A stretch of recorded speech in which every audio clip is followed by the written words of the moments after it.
নোলক।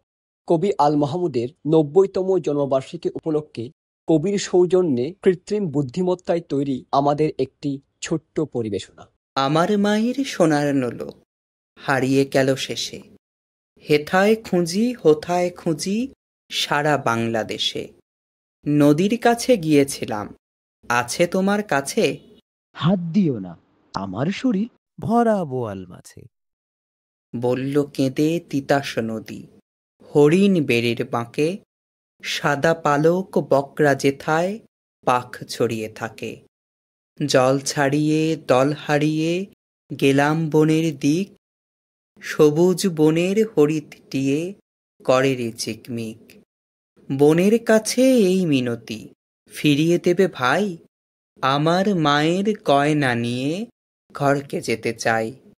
কোথায় পাবো তোমার মায়ের হারিয়ে যাওয়া ধন? আমরা তো সব পাখ পাখালি, বনের সাধারণ। সবুজ চুলে ফুল পিন্দেছি, নোলক পরি না তো। ফুলের গন্ধ চাও যদি নাও, হাত পাতো হাত পাতো। বলে পাহাড় দেখায় তাহার আহার ভরা বুক, হাজার হরিণ পাতার ফাঁকে পাকিয়ে রাখে মুখ।